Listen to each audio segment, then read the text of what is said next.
इमरान खान साहब का कद इस वक्त डील की सियासत से बहुत बड़ा हो चुका है। आप उनकी सियासत को महदूद मत कीजिए और सारी तगदो जो ये एक तासुर फैला है कि दोबारा इक़्तिदार में आने के लिए की जा रही है, दोबारा वज़ीर आज़म बनने के लिए की जा रही है, इस तासुर को रद्द करें, नेशनल एजेंडा बनाएं। और इस वक्त इमरान खान साहब की मकबूलियत इतनी है, उनका कद इतना बड़ा है कि अगर वो नेशनल एजेंडा को सामने लेकर चलते हैं, तमाम जमातों के तैयार करदा नेशनल एजेंडा को कौम के सामने रखते हैं, तो कोई पाकिस्तान के अंदर फ़र्द ऐसा नहीं होगा कि जो उससे डिसएग्री करेगा। और फिर उसके बाद इमरान खान साहब ने ट्वीट भी की और उसमें उन्होंने इस बात से इत्तफाक किया कि एक नेशनल एजेंडा तैयार किया जाएगा, क्योंकि अब बात इक़्तिदार हासिल करने की रह नहीं गई, अब बात इस मुल्क के इंस्टीट्यूशंस को बचाने की हो चुकी है। आपको इमरान खान साहब इनवाइट करते हैं अपनी पार्टी में, तो पार्टी में जाएंगे, पीटीआई ज्वाइन करेंगे? देखें, अभी तो हम तहरीक तहफ़्फ़ुज़ आइन के प्लेटफॉर्म से इकट्ठे मिलकर चलने का हमने आदा किया है।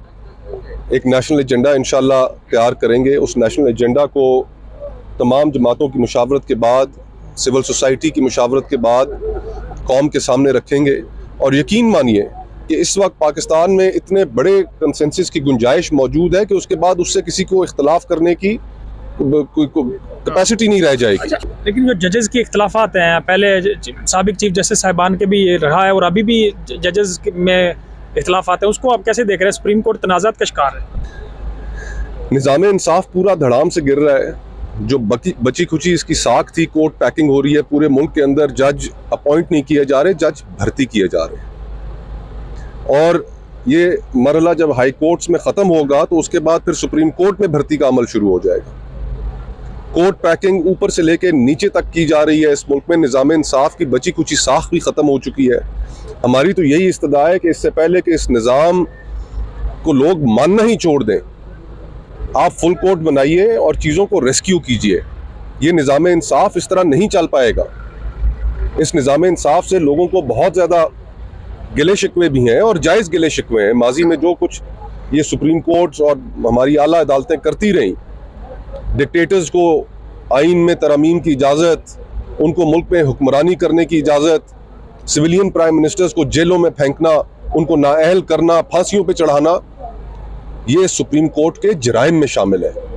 लेकिन इसके बावजूद हम ये नहीं चाहते कि ये सुप्रीम कोर्ट पैकिंग के ज़रिए बिल्कुल ही ऐसी कैंगरू कोर्ट्स में सारी अदालतें तब्दील हो जाएं कि अवाम में उनकी साख भी ख़त्म हो जाए और मुल्क अनाकी की तरफ चला जाए। सर, ये भी बताइएगा कि नए आने वाले जो जजेस हैं दो, उनके सामने इमरान खान साहब के 2 केसेस लगा दिए गए थे। एक आज जो कि उन्होंने रिफ्यूज़ कर दिया कि मैं नहीं सुनूंगा, एक तोशा खाना 2 जो है वो भी लगाया गया है। नए आने वाले जजेस के सामने इतने हाई प्रोफाइल केसेस कैसे लग सकते हैं? अगर लगाते हैं तो उसका क्या मकसद हो सकता है? 26वीं आईनी तरमीम के अंदर सबसे बड़ा मसला ये है कि एग्जीक्यूटिव के पास इस वक्त मॉनिटरिंग के इख्तियारात हैं। वो जज साहिबान की जो JCP है वो ACR उनकी लिखेगी।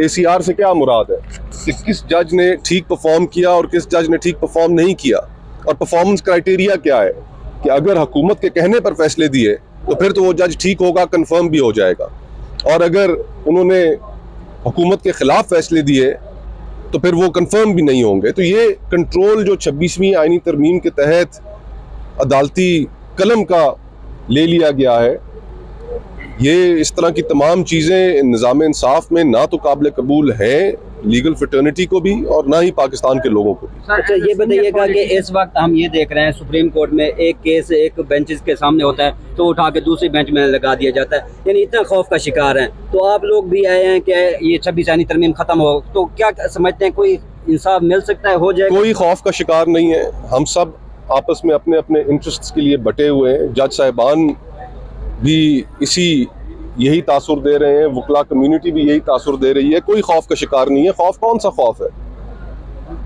ऊपर कुरान पाक की आयतें लगाई हुई हैं कि इंसाफ करो, और फिर खौफ का शिकार हो जाएं तो फिर उनको जज बनना ही नहीं चाहिए था।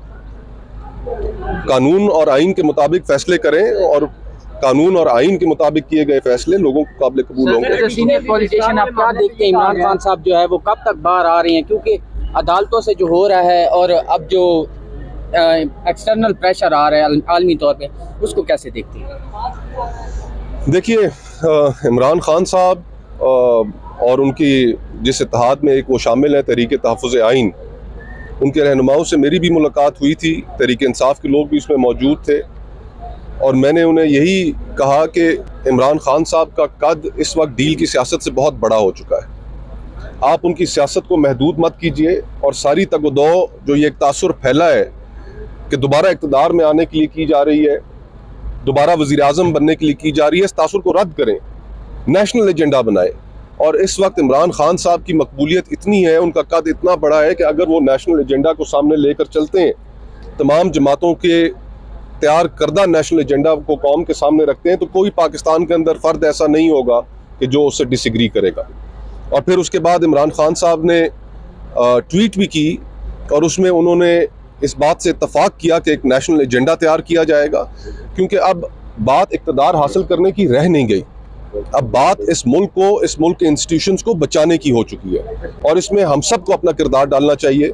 इसीलिए मैंने उन्हें भी अपनी हिमायत का यकीन दिलाया, और इस चीज़ में एक नेशनल एजेंडा पर काम करने के लिए और उस नेशनल एजेंडा को अपनाने के लिए इंशाल्लाह उनके साथ मिलकर चलने का फैसला किया। सर बताइए, सिविल सुप्रीमेसी है, नेशनल एजेंडा से मुराद बिल्कुल सिविल सुप्रीमेसी है।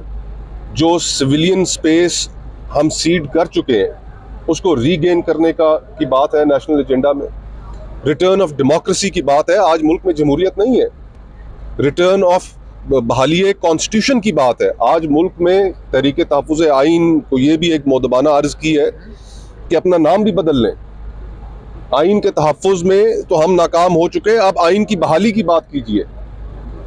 तो ये सारी चीज़ें हमें उसमें डिस्कस करनी पड़ेंगी, और फिर इंसानी हकूक़ जिस तरीके से वायलेट किए जा रहे हैं मुल्क भर में, उन सारों की बहाली की भी बात है। आज इंसानी हकूक़ इस मुल्क में मुअत्तल है। ये जो कवानीन पास किए जा रहे हैं, फ्रीडम ऑफ एक्सप्रेशन को जिस तरीके से कर्टेल किया जा रहा है, लोगों को उठा कर जेलों में भरा जा रहा है, अदालतों के फैसले नहीं माने जा रहे, तो ये सारे के सारे इंसानी हकूक़ इस मुल्क में कॉम्प्रोमाइज़ हो चुके हैं। अच्छा मुस्तफा नवाज खोखर साहब, आपका जो विजन है, जो नजरिया है, वो पाकिस्तान तहरीक इंसाफ के साथ भी काफ़ी ज़्यादा मिलता जुलता है। जो चीज़ें आप बता रहे हैं वही पाकिस्तान तहरीक इंसाफ भी इस वक्त उसी बयानिया को लेकर चल रही है। क्या मुस्तकबिल करीब है, अगर आपको इमरान खान साहब इनवाइट करते हैं अपनी पार्टी में, तो पार्टी में जाएंगे, पीटीआई ज्वाइन करेंगे? देखें, अभी तो हम तहरीक तहफ़्फ़ुज़ आइन के प्लेटफॉर्म से इकट्ठे मिलकर चलने का हमने आदा किया है। एक नेशनल एजेंडा इंशाल्लाह तैयार करेंगे। उस नेशनल एजेंडा को तमाम जमातों की मुशावरत के बाद, सिविल सोसाइटी की मुशावरत के बाद कौम के सामने रखेंगे। और यकीन मानिए कि इस वक्त पाकिस्तान में इतने बड़े कंसेंसस की गुंजाइश मौजूद है कि उसके बाद उससे किसी को इख्तलाफ करने की कोई कैपेसिटी नहीं रह जाएगी। अच्छा, माजी में जो अमलदारी हुई है, वकला आइन पर अमलदारी के हवाले से जो वकला की तहरीकें हैं, जो किरदार रहा है, क्या समझते हैं कि मौजूदा जो वकला है वो किरदार अदा करें जो माजी में अदा किया गया कानून की अमलदारी में? वकला में इस वक्त दो धड़े हैं।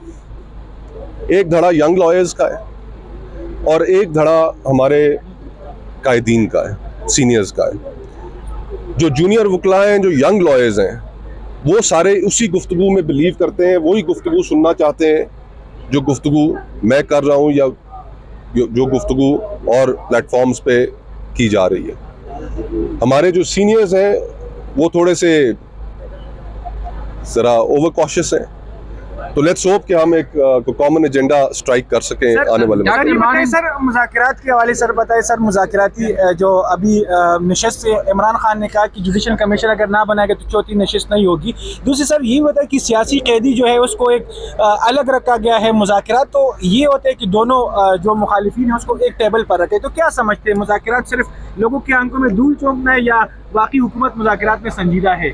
अगर संजीदा होते मुज़ाकरात में तो साहबजादा साहब के घर छापा नहीं मारते।